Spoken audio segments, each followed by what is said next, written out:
let's look at a sprite pane, which is located right below the stage. A sprite is simply a character or an object in your Scratch project.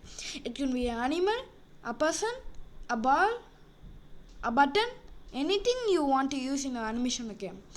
When you start a new project, Scratch gives you a default sprite called a Scratch Cat. You will see it displayed here along with some useful information like its name, size and direction. From the sprite pane, you can add a new sprite from the Scratch library, paint your own sprite, upload a sprite from your computer, delete or even duplicate sprites, and even rename them so your project stays organized. This panel is very important because everything you code will be linked to the sprite you select. So, make sure you click on the sprite you want to control before adding any blocks in the coding area.